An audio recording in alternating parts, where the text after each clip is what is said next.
ನೀತು ಸಣ್ಣ ಪುಟ್ಟ ಚಾಲೆಂಜ್ನ ಫೇಸ್ ಮಾಡಿ ಬಂದು ನಿಂತ್ಕೊಳ್ಳೋದು, ಈ ಜಾಗದಲ್ಲಿ ನಿಂತ್ಕೊಳ್ಳೋದು ಭಾಳ ಕಷ್ಟ ಇದೆ. ಈಗ ಹೇಗಿದೆ ಅಂದರೆ, ನಮಸ್ಕಾರ ಅಂದರೆ ಈ ಕಡೆ ಮುಖ ತಿರ್ಗಿಸ್ಕೊಂಡು ಹೋಗೋ ಜಮಾನ ಇದು. ಅಂಥದ್ರಲ್ಲಿ ಎಲ್ಲರನ್ನೂ ಮೆಟ್ಟು ನಿಂತು ಎಲ್ಲರ ಜೊತೆ ಒಳ್ಳೆ ಬಾಂಧವ್ಯ ಇಟ್ಕೊಂಡು ಈ ಒಂದು ಮಟ್ಟಕ್ಕೆ ಬರೋದಿದೆಯಲ್ಲ, ಭಾಳ ಕಷ್ಟ ಇದೆ. ಆಮೇಲೆ ಇಡೀ ಬಿಗ್ ಬಾಸ್ ಮನೆಯಲ್ಲಿ ಹೇಗೆ ಒಳಗಡೆ ಹೋಗಿದ್ರು ಹಾಗೆ ಹೊರಗಡೆ ಬಂದಂಥ 10ನೇ ಸೀಸನ್ನ ವ್ಯಕ್ತಿ ಅಂದರೆ ನನ್ನ ತಂಗಿ ನೀತು. ಯಾವುದೋ ಒಂದು ಕೆಟ್ಟ ಮಾರ್ಕ್ ತೊಗೊಳ್ದೆ, ಒಬ್ಬರ ಕಡೆಯಿಂದ ಬಟ್ಟು ಮಾಡಿ ತೋರಿಸ್ಕೊಳ್ದೆ ಹೊರಗಡೆ ಬಂದಂಥ ವ್ಯಕ್ತಿ. ಅವ್ರ ವ್ಯಕ್ತಿತ್ವ ಹೇಗಿದೆಯೋ ಹಾಗೆ ಹೊರಗಡೆ ಬಂದರು. ಇಲ್ಲ, ನನಗೆ ಮೊದಲೇ ಇತ್ತು, ಬಿಗ್ ಬಾಸ್ ಮನೆ ಒಳಗಡೆ ಹೋಗೋಕ್ಕಿಂತ ಮುಂಚೆನೇ ಇತ್ತು, ನಾನು ಹೇಗಿದ್ದೀನೋ ಹಾಗೆ ಹೋಗಬೇಕು, ಹಾಗೆ ಪಾರ್ಟಿಸಿಪೇಟ್ ಮಾಡಬೇಕು, ಬರಬೇಕು ಅಂತ. ಸುಮ್ಮನೆ ಜಗಳ ಆಡೋದು, ಸುಮ್ಮನೆ ಏನೋ ಮಾತಾಡೋದು, ಸುಮ್ಮನೆ ನಾವು ಕಾಣಿಸ್ಕೋಬೇಕು ಅಂತ ಇದು ಮಾಡೋದು, ಅದು ಮಾಡ್ಬೋದಾಗಿತ್ತು ನಾನು ಮನಸ್ಸು ಮಾಡಿದ್ರೆ. ಬಟ್ ನನಗೆ ಅದೆಲ್ಲ ಬೇಡ ಆಗಿತ್ತು. ಯಾಕಂದರೆ ನನಗೇನು ಹೊರಗಡೆ ಸಿಕ್ಕಿಲ್ವೋ ಅದನ್ನು ಗಳಿಸ್ಕೊಂಬರೋಣ ಅಂತ ಹೋಗಿದ್ದು.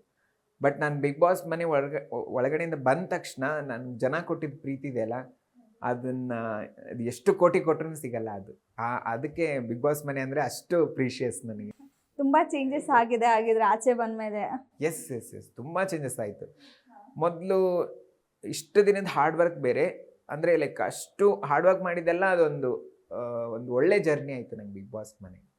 ಹೊರಗಡೆ ಬಂದ ತಕ್ಷಣ ಓಕೆ, ನಾವು ಇಷ್ಟು ಕಷ್ಟಪಟ್ಟೆ, ನಾನು ಒಂದು ಸಾರ್ಥಕತೆಯ ಜೀವನ ಆಯ್ತಲ್ಲಪ್ಪ ಅನ್ನೋದೊಂದು ಆ ಒಂದು ಖುಷಿ ಇದೆ ಮೇಡಮ್. ಹೇಗಂದರೆ ಒಳಗಡೆ ಹೋಗ್ಬೇಕಾದ್ರೆ ನಮಗೆ 4 ಜನಕ್ಕೆ ಮಾತ್ರ ಗೊತ್ತು ನಾನು ಯಾರಂತ. ಹೊರಗಡೆ ಬರಬೇಕಾದ್ರೆ ಎಲ್ರಿಗೂ ನಾವು ಯಾರಂತ ಗೊತ್ತಿರುತ್ತೆ. ಮತ್ತು ನಮಗೆ ಜವಾಬ್ದಾರಿಗಳು ಜಾಸ್ತಿ ಆಗ್ತಾ ಹೋಗುತ್ತೆ. ಪ್ರತಿಯೊಂದರಲ್ಲೂ ನಮ್ಮನ್ನು ಜನ ಅಬ್ಸರ್ವ್ ಮಾಡ್ತಿರ್ತಾರೆ. ಏನು ಮಾಡ್ತಾ ಇದ್ದಾನೆ ಸುರೇಶ್, ನೀತು ಏನು ಮಾಡ್ತಾ ಇದ್ದಾರೆ, ಜನಕ್ಕೆ ಏನು ಸಂದೇಶ ಕೊಡ್ತಾ ಇದ್ದಾರೆ, ಯಾವ ಥರ ಒಳ್ಳೊಳ್ಳೆ ಕಾರ್ಯಗಳನ್ನ ಮಾಡೋದು, ಒಳ್ಳೊಳ್ಳೆ ಕೆಲಸ ಮಾಡ್ತಾ ಇದ್ದಾರೆ ಅಂತ. ಯಾಕಂದರೆ ಇವಾಗ ನಾವು ಕನ್ನಡದ ಎಲ್ಲ ಕನ್ನಡದ ಪ್ರೀತಿಯ ಜನರ ಮನೆ ಮಕ್ಕಳು ನಾವು.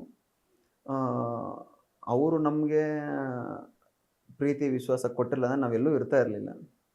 ಅವ್ರು ಕೊಟ್ಟ ಮೇಲೆ ನಾವು ಅವ್ರಿಗೆ ಋಣಿ ಆಗಿರ್ಬೇಕು ಯಾವತ್ತೂ ಕೂಡ.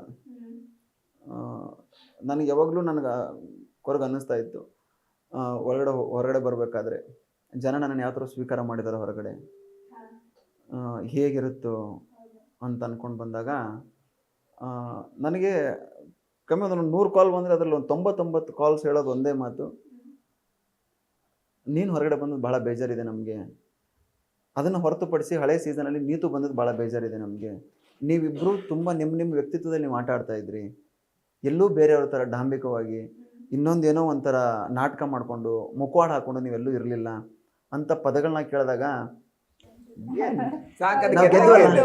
ಶೋ ಗೆದ್ದಷ್ಟೇ ಖುಷಿ ಆಯ್ತು ಮೇಡಮ್. ಗೆದ್ದಂಗೆ ಅದು ಅಲ್ಲಿ ಶೋ ಗೆದ್ರೆ ಜಸ್ಟ್ 1 ಸೀಸನ್ ವಿನ್ನರ್ ಅಂತ ಆಗ್ತೀರಿ. ಈ ಜನದ ಪ್ರೀತಿ ನಿಮ್ ಲೈಫ್ ಲಾಂಗ್ ಇರುತ್ತೆ. ಯಾವುದು ಇದನ್ನ ಯಾರು ಕಿತ್ಕೊಳ್ಳೋಕ್ಕಾಗಲ್ಲ ಮೇಡಮ್. ಹೌದು. ಗ್ಯಾರಂಟಿ ನ್ಯೂಸ್, ಸುದ್ದಿ ಖಚಿತ, ನ್ಯಾಯ ನಿಶ್ಚಿತ.